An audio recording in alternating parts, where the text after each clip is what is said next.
Socialism in India. Promise versus reality. 1. What is socialism? Before judging whether a country is socialist or not, we first need to understand what socialism actually means. Socialism is an economic and political idea that became widely known through thinkers like Karl Marx in the 19th century. The central idea of socialism is simple. The major resources and industries of a country should not be controlled by a small group of private individuals. Instead, they should belong to society as a whole, usually managed by the government on behalf of the people. The goal is to reduce inequality. In a socialist system, wealth and resources are meant to be distributed more fairly so that every citizen can access basic needs such as education, healthcare, housing, and employment. Supporters of socialism believe this system can prevent extreme poverty and protect workers from exploitation. They argue that the economy should serve society rather than only profit. However, critics point out that when the government controls too much of the economy, it can create inefficiency, corruption, and lack of innovation. When decisions are centralized, individual creativity and entrepreneurship may be limited. Because of these debates, socialism has always been a controversial and widely discussed idea. 2. Is India still socialist? After independence in 1947, India adopted many policies inspired by socialist thinking. The government believed that strong state involvement in the economy could help reduce poverty and build a more equal society. Large industries were nationalized, and many sectors of the economy were tightly controlled by government regulations. This approach was also reflected in India's constitution when the word socialist was added through the 42nd Amendment of the Indian Constitution.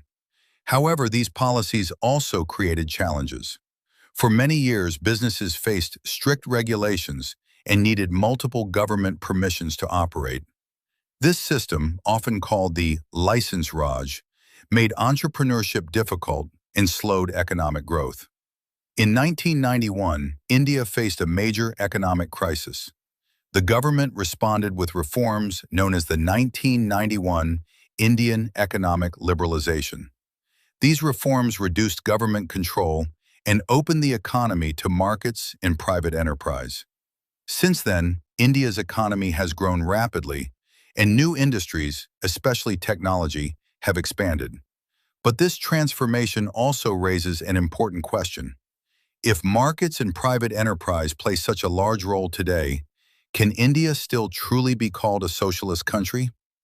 3. Evaluation of the present system. Today, India operates as a mixed economy. It includes both government welfare programs and private market activity. However, critics argue that the system does not fully achieve the goals that socialism promised. While economic growth has increased, inequality remains a serious concern. Wealth has grown rapidly among certain corporations and economic elites, while many rural and working-class communities still face poverty and limited opportunities. This creates a contradiction. Socialism claims to reduce inequality, but in practice, many people feel that the system benefits only a small group. Some observers argue that instead of eliminating elites, the system sometimes replaces one elite with another, political or bureaucratic power combined with economic influence. Ultimately, the real question is not simply whether India is socialist or capitalist. The deeper question is whether the system truly improves the lives of ordinary citizens. A successful system should create opportunity, dignity, and hope for everyone, especially the poorest members of society. And that remains one of the most important challenges for India's future.